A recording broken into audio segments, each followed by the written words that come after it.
already made everybody think I'm crazy. You already took my family away. You already separated all my friends. I don't got no celebrity friends. You can't control me. So, all corporations, radio stations, y'all can't control me. Y'all don't understand that. I'm turned all the way. My point is, I can't win over there because I don't play. I don't participate. Like, you can't buy me, not because I'm not for sale. You can't buy me because I'm not in the store. It looks like Kanye is drumming up some dust on how certain Hollywood elites have it out for Katt Williams and himself. I'm just going to go ahead and announce my retirement from stand-up. I'm kind of done. Although Kanye has been out of the headlines for quite some time, his alleged friend and ally is dropping bombshells regarding his recent brush with these elites.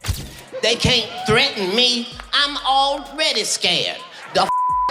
Interestingly, Kanye also had quite a few colorful words to say about the dark underbelly of Hollywood. Y'all done already fuck with me so much. Y'all already Black Mirrored me. You already made everybody think I'm crazy. To understand the gravity of Kanye's warning, we need to look at the context.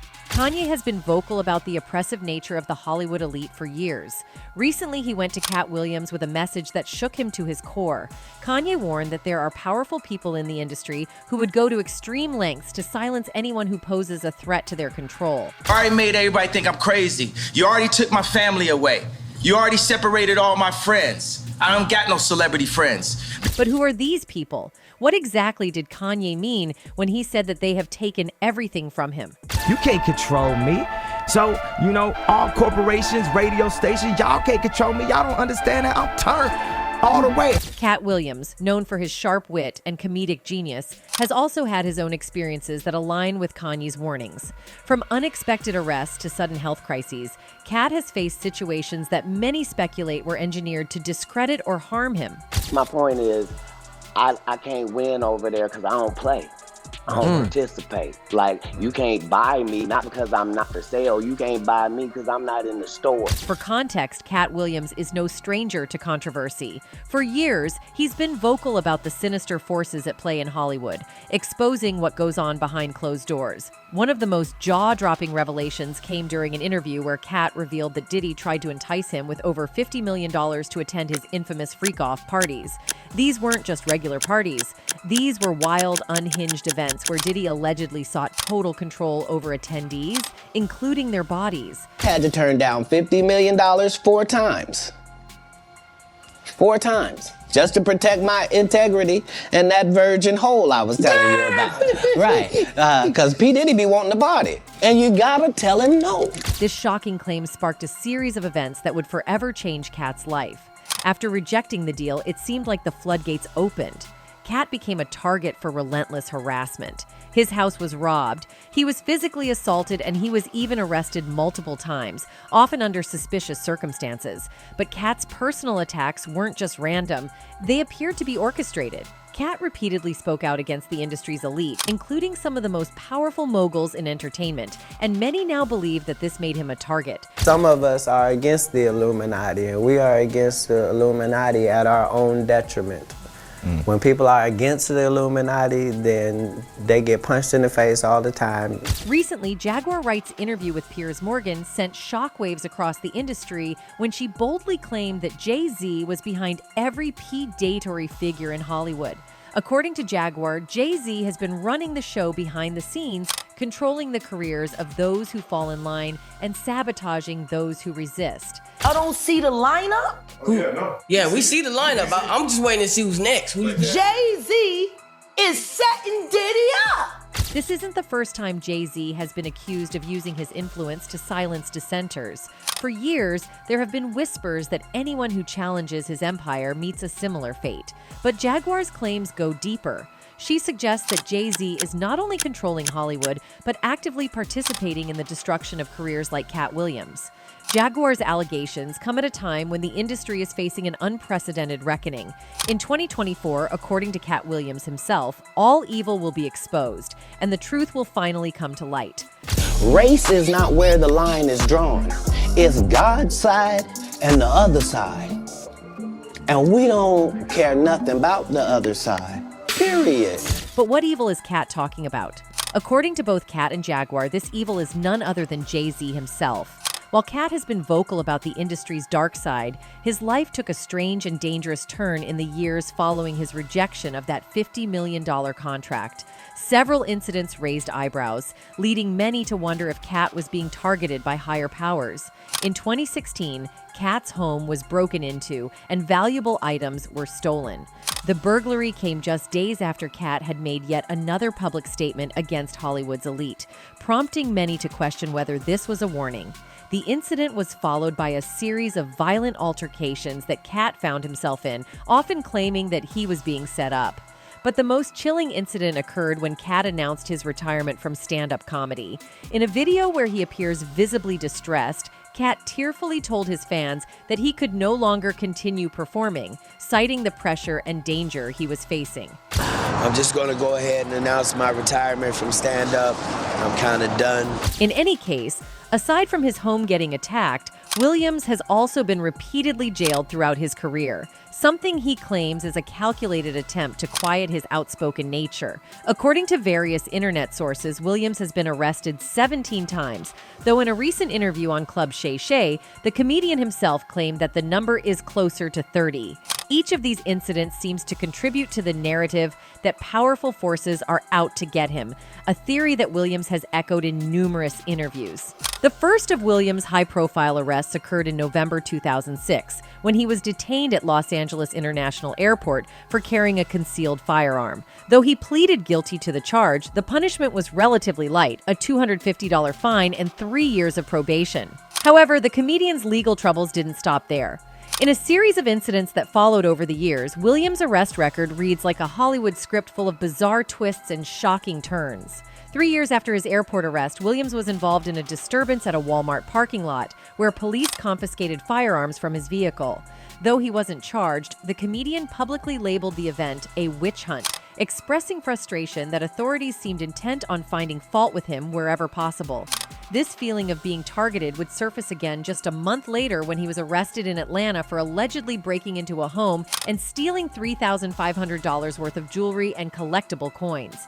Williams vehemently denied the charges, but he was eventually charged with burglary and trespassing, securing his release on a $40,000 bond. The 2010s continued to be a difficult time for Williams in terms of legal troubles. In June 2011, he was arrested in Los Angeles after an altercation involving a man who was working on a tractor near the house where Williams was staying. The man claimed Williams and 3 women attacked him, and Williams was released after posting $50,000 bail. Then in November 2012, Williams found himself in hot water once again after allegedly attacking a man with a bottle on his tour bus in Oakland. This marked a string of arrests, with Williams being detained 3 times in December of the same year. Because I don't take any of it personally. I just understand that there are prices you have to pay for stuff. One of the most notorious incidents occurred in Seattle, where Williams was involved in a bar fight. A few days later, he was arrested in Dunnigan, California, after evading police while driving erratically. His final arrest of the month came when authorities charged him with child endangerment after discovering guns and marijuana in his home. Though these charges were eventually dropped, Williams' run-ins with the law continued to mount. 2014 saw another infamous arrest, this time alongside former Death Row Records CEO Suge Knight. The two were accused of stealing a camera from a paparazzi, though Williams avoided jail time by agreeing to probation and attending anger management classes. In 2016, his legal battles took another bizarre turn when he was arrested 4 times in various violent altercations. One incident involved Williams throwing a salt shaker at a restaurant manager, and in another, he was accused of criminal damage. In 2018, Williams was arrested after an argument over a dog, capping off what seemed like an unending cycle of legal troubles. Despite this lengthy arrest record, Williams has frequently pointed out that he has never been convicted of a felony.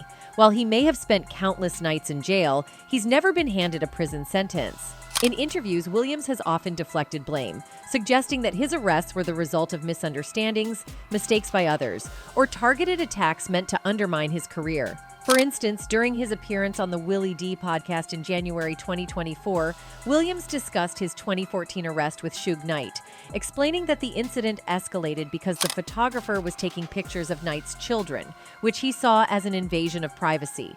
Anyway, while Katt was dealing with these attacks, Jaguar Wright's recent interview has breathed new life into the theory that Jay-Z was the mastermind behind the attempts to silence Katt. According to Jaguar, Jay-Z has a history of going after those who expose the truth, using his wealth and power to ensure that their voices are stifled. Apparently, Jay-Z has a vast network of people working for him, ready to discredit anyone who speaks out against him. Anyway, another elite who is allegedly after Katt Williams is Steve Harvey. During this year's InvestFest, Steve used his platform to not only call out, but also threaten Katt Williams. If you don't have my cell number, I don't care what you think of me. Because you're not in my life that way. Fans were quick to point out that Steve's dismissive tone here might have been more than just a general statement. After all, when someone claimed they didn't care, it often hinted that they actually did. Steve's refusal to name names only fueled speculation that he was referring to Katt, especially given the timing. Critics argued that by not addressing Katt's claims directly, Steve might have been trying to sidestep a confrontation he wasn't prepared for. Lions don't turn around when small dogs bark. And I don't. That line about lions and small dogs, it sounded powerful on the surface but raised eyebrows when examined closely. Critics noted that if Steve truly believed he was a lion, then why even acknowledge the barking? The fact that he felt the need to address it at all suggested that Katt's words might have struck a nerve. From a fan's perspective, this looked like Steve trying to maintain his image while subtly throwing shade. God has you on a path, and you are clear that you are on a path. There's a Bible verse that says, stay on the wall. Steve's use of religious imagery didn't go unnoticed either. While some fans appreciated the message, others couldn't help but view it as a way to deflect from the real issue. By framing his response in terms of faith and divine purpose, Steve might have been attempting to elevate himself above the fray. But critics argued that this could also be a tactic to avoid discussing the specifics of Katt's accusations. After all, if he was staying on the wall, he wouldn't have to come down and address the details, would he? Stay on the wall. Don't come down off the wall to address some little small-minded, penny-ante hater who is, and you'll never have a hater that's doing better than you. And there it was, the subtle yet unmistakable dig. Steve's choice of words here sparked debate among fans. Some saw it as a clever way to brush off criticism, but others interpreted it as a passive-aggressive swipe at Katt. By calling the critics small-minded and penny Annie, Steve might have been trying to diminish the validity of Katt's comments without actually engaging with them. This approach left some wondering if Steve was more concerned with preserving his image than addressing the substance of the criticism. While Steve Harvey's speech at InvestFest was meant to project confidence, fans and critics alike couldn't help but notice moments where his composure seemed to slip. Despite his attempts to appear unbothered, there were signs that the pressure might have been getting to him. Was this a case of Steve letting his true feelings show, or just a misstep in an otherwise polished performance? I stay away from it. Now, do I want to? Yes.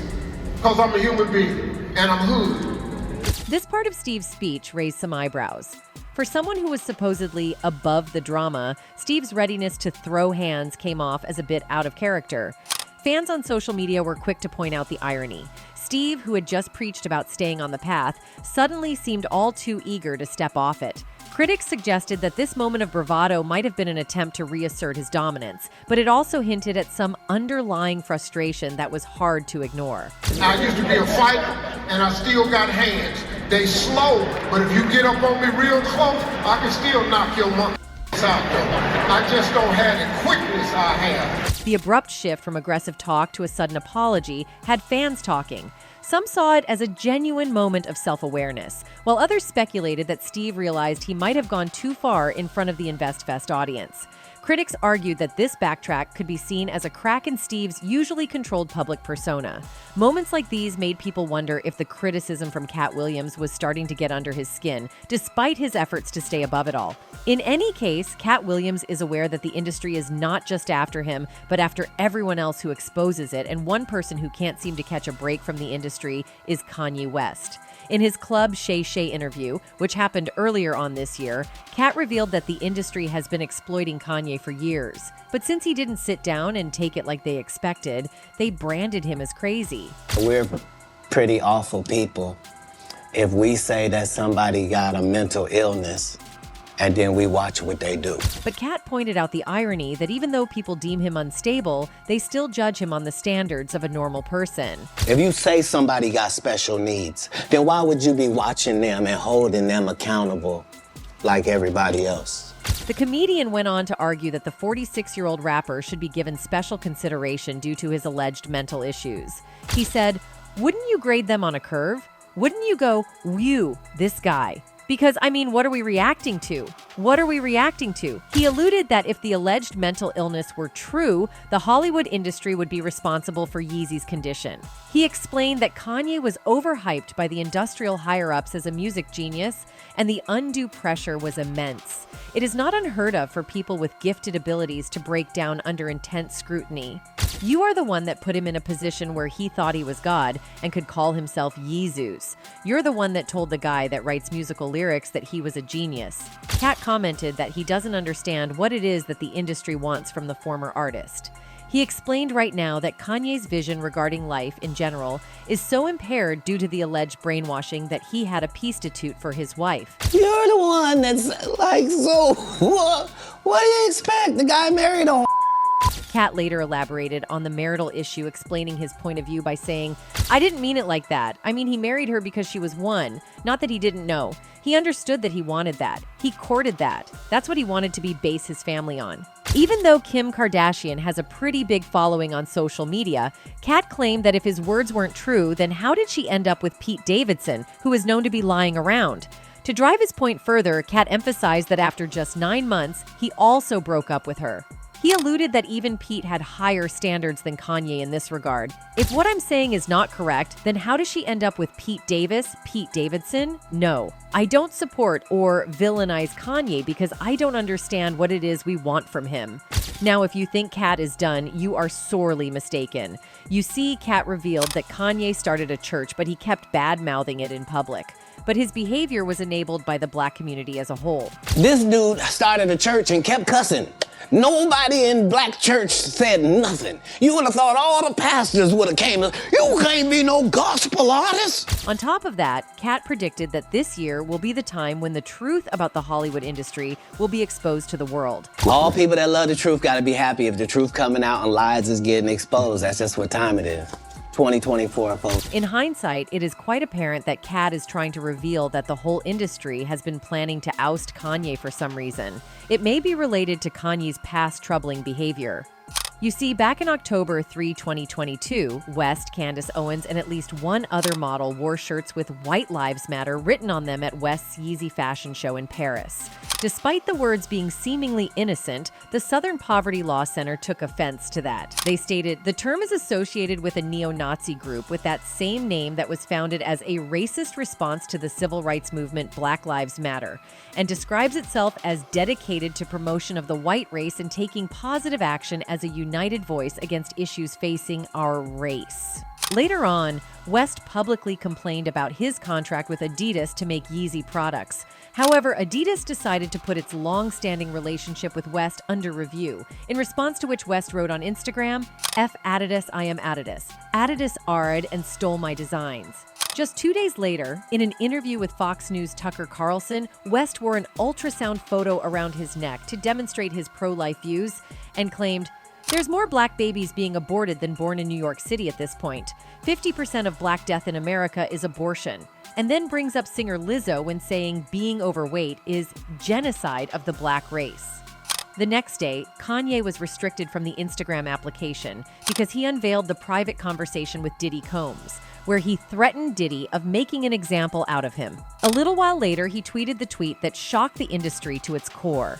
He said, "DEFCON 3 on Jewish people." Sadly, the list goes on and on. Although all these incidents do point towards Kanye's alleged mental instability, one can only wonder what drove him to that point. It isn't every day you see a superstar fall from grace, for no apparent reason. Ice Cube himself alluded that after seeing what was done to Kanye, people in Hollywood have started to fear the consequences of their actions. In an interview with Piers Morgan, he said, "Makes not only the person that's getting canceled, they're trying to shut them up, but anybody's watching now, they shut up." Cube, an industry insider, has also revealed that Kanye is in great danger as the higher-ups are trying to paint him as crazy. They are also trying to get their hands on his money as well.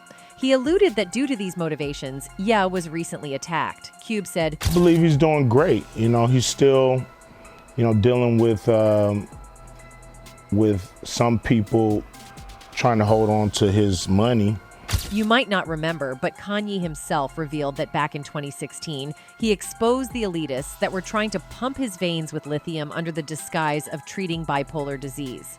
He said, "They have this moment where they handcuff you, they drug you, they put you on the bed, and they separate you from everyone you know. It was something that I am so happy that I experienced myself. So I can start by changing that moment. When you are in that state, you have to have someone you trust. It is cruel and primitive to do that. They love to write you off. They love to cut your sentences off halfway. What you say doesn't mean as much. When you ramp up, it expresses your personality more. You can become almost more adolescent in your expression. When you're in this state, you're hyper paranoid about everything. Everyone, this is my experience, other people have different experiences. Everyone now is an actor.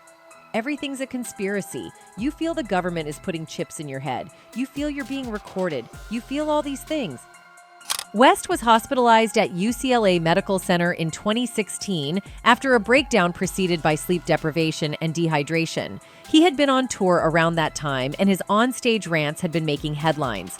The tour was canceled. He confirmed his bipolar diagnosis on his 2018 album, Ye, and later referred to it as his superpower. However, a few months later, he backed off from the diagnosis, infamously telling President Trump he was misdiagnosed. Kardashian told Vogue in April that after getting conflicting assessments from various doctors, he has reaccepted his diagnosis. I think we're in a pretty good place with it now. It is an emotional process for sure. Right now, everything is really calm, but we can definitely feel episodes coming, and we know how to handle them. Now, that's not all. Dave Chappelle has also revealed that this industry is indeed a monster, and it tries to take you down at every step you take. He said, "Because this industry is a monster. It's the same monster that these Me Too trying to tell you about." Speaking of Kanye's previous behavior, Dave alluded that he thinks that Kanye has been broken by the industry beyond repair. He said, "I don't think Kanye is crazy at all. I think he's possibly not well." Meanwhile, fans all over the world believe that Kanye was never afraid to speak out against the power, even when his well-being is at risk. I have only one thing to say to Kanye West is not scared. You can't silence him. He doesn't fall under anyone's rules. Only Kanye's rules he can't be bought. The rest will sell their soul for a buck. Not Kanye, that's why I have mad respect for him. Even if he doesn't have a penny to his name, what he does have is dignity and my respect. In any case, even if these elites are going after Katt Williams and Kanye West, the fact that they're not staying quiet might mean they're not going down anytime soon, maybe even not at all. Anyway, that's it for this video, folks. Bye.